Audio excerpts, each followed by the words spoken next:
അങ്ങനെ ലൈറ്റ് ഇങ്ങനെ മിന്നിക്കത്താൻ തുടങ്ങിയത് ഇവർ പേടിച്ചിട്ട് വേഗം ഓഫീസിൽ ലോക്ക് ചെയ്തിട്ട് പുറത്തേക്ക് ഇറങ്ങി. അന്ന് റൂമിൽ വന്നിട്ട് എന്റെ ഫ്രണ്ടിന് പയ്യെ പോലെ തന്നെയായിരുന്നു. വിയേർഡ് ആയിട്ട് റൂമിന്റെ ഉള്ളിൽ എന്തൊക്കെയോ തോന്നുന്നു. അതായത് നമ്മളൊരു റൂമിന്റെ അടുത്തൂടെ ഇങ്ങനെ പാസ് ചെയ്ത് പോകുന്നുണ്ടെങ്കിൽ റൂമിൽ ആരും ഇല്ലാത്ത ടൈമിൽ പെട്ടെന്ന് ആ റൂമിലത്തെ ലൈറ്റ് അങ്ങ് ഓൺ ആവുന്നു. അങ്ങനെ പോലത്തെ സംഭവങ്ങൾ ഉണ്ടാവില്ല. അങ്ങനെ ഇങ്ങനെ വിയേർഡ് ആയിട്ട് തോന്നുന്നുണ്ടാവും. പക്ഷെ ഇവള് വിചാരിച്ച് ഇവർക്ക് പേടിച്ചിട്ട് ഓരോന്ന് തോന്നുന്നതാണ്.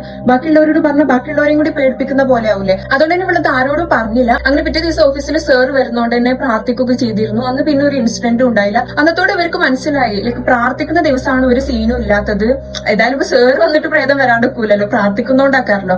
അങ്ങനെ ഇവർക്ക് മനസ്സിലായി പ്രാർത്ഥിക്കാന്നുണ്ടെങ്കിൽ വേറെ പ്രശ്നമൊന്നുമില്ല. അങ്ങനെ ഇവർ ഡെയിലി പ്രാർത്ഥിക്കാൻ തുടങ്ങി. അതായത് സാർ വന്നാലും ഇല്ലെങ്കിൽ ഇവർ പ്രാർത്ഥിക്കും. ആൻഡ് ആ ടൈമിൽ ഇവരുടെ ഓഫീസിൽ കുറച്ച് റഷ് ഉള്ള ടൈമായിരുന്നു. സെയിലൊക്കെ കുറഞ്ഞിട്ടുണ്ട്, കുറച്ച് വർക്ക് പ്രഷർ ഉള്ള ടൈം ഉണ്ടാവില്ലേ. അങ്ങനെ ഒരു 3 വീക്കോളം പിന്നെ ഒരു പ്രശ്നം ഉണ്ടാവുന്നില്ല. ഇവർ വർക്കിന്റെ കാര്യങ്ങളിലൊക്കെ ഇൻവോൾവ് ആവുന്നതുകൊണ്ട് തന്നെ ഇവർ ഈ കാര്യം മറന്നു പോയിട്ടുണ്ട്. അങ്ങനെ ഏകദേശം ഒരു 3 ആഴ്ച കഴിഞ്ഞിട്ട് ഒരു ദിവസം ക്ലീനിങ്ങിന്റെ ചേച്ചി പെട്ടെന്ന് ഈവനിങ് വന്നിട്ട് പറയും, നിങ്ങൾ എന്താ പിന്നെ ഓജാബോട് കഴിച്ചു, ക്യാബിന്റെ മുന്നിൽ ആകെ മേത്തിരി ഉണ്ട്. അപ്പോഴാണ് ഒരു ഓർക്ക് അന്ന് ഒരു പ്രാർത്ഥിക്കാൻ പറഞ്ഞിരിക്കണേ. ലൈക്ക് ഇവർ ഈ കാര്യം പറ്റ വിട്ടുപോയിക്കണ്. അങ്ങനെ ഇവര് ചെന്ന് നോക്കുമ്പോൾ ക്യാബിന്റെ മുന്നിലായിട്ട് ഫുള്ള് മേത്തിരിന്റെ ഡ്രോപ്സ്. ആൻഡ് ഇതാണെന്നുണ്ടെങ്കിൽ CCTV ഉള്ള ഏരിയ ആണല്ലോ. രാവിലെ ഇവരുടെ മേത്തിരിന്റെ ഡ്രോപ്സും കാര്യങ്ങളൊന്നും ഈവനിങ് ആയപ്പോഴാണ് ഇത് വന്നിട്ടുള്ളത്. അങ്ങനെ ഇവർ ഇതിങ്ങനെ സംസാരിച്ചുകൊണ്ട് നിൽക്കുന്ന സമയത്ത് പെട്ടെന്ന് ലൈക്ക് ക്യാബിന്റെ ഓപ്പോസിറ്റ് ആയിട്ട് ലൈക്ക് ക്യാബിന്റെ അടുത്ത് തന്നെ ഒരു ഹാള് പോലത്തെ ഏരിയയാണ്. അതിന്റെ ക്യാബിന്റെ ഓപ്പോസിറ്റ് ആയിട്ടുള്ളത് ഒരു ബാത്റൂമിന്റെ ഏരിയ കേട്ടോ.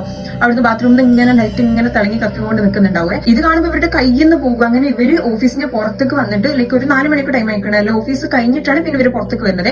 ഓഫീസിന്റെ പുറത്ത് വന്നിട്ട് ഇവരിങ്ങനെ സംസാരിക്കുമ്പോൾ എന്റെ ഫ്രണ്ട് പറയും, എനിക്ക് ഇങ്ങനെ എക്സ്പീരിയൻസ് ചെയ്യുന്നുണ്ട്. ഇത്രയും ദിവസങ്ങളിൽ ഇവർക്ക് ഇത് ഉണ്ടായിട്ടുണ്ടാവും. ഈ റൂമിൽ നിന്ന് ഇങ്ങനെ വിയേർഡ് ആയിട്ട് എക്സ്പീരിയൻസ് ചെയ്യുന്നുണ്ടാവും. അതായത് ആരോ പ്രസൻസ് ഇവർക്ക് ഇങ്ങനെ ശരിക്കും അറിയുന്നുണ്ടാവും. അങ്ങനെ ഇവിടുത്തെ പറയുമ്പോഴാണ് ലിറ്ററലി ഇവർ 6 ആൾക്കും ഈ സംഭവം ഉണ്ടായിരിക്കുന്നത്. ഇവർ 6 ആളും ഉണ്ടാകുന്നതാണ്. കാരണം ഇവരായിട്ട് ഇനി ബാക്കിയുള്ളവരും കൂടി പേടിപ്പിക്കേണ്ട, പേടിച്ചിട്ട് നമുക്ക് തോന്നാക്കാരൻ തോന്നിപ്പോവല്ലോ. അതുകൊണ്ട് ഇവർ മിണ്ടാണ്ടുന്നതാണ്. അങ്ങനെ ഇവരിങ്ങനെ ആലോചിക്കുന്ന സമയത്ത് കൂട്ടത്തിലൊരു ചേച്ചി ഉണ്ടാവും, ലൈക്ക് ക്രിസ്ത്യൻ ആക്കാൻ ആള് പറയും, സാർ അറിയാതെ ഈ പരിപാടി നിർത്താൻ ഒരു വഴി ഉണ്ട് എന്നുള്ളത് പറയും. ആ ഐഡിയ എന്താന്നുള്ളത് നിങ്ങൾക്ക് ഗസ്റ്റ് ഉണ്ടെന്നുണ്ടെങ്കിൽ കമന്റ് ചെയ്യണേ, ഞാൻ നാളെ പറയാം.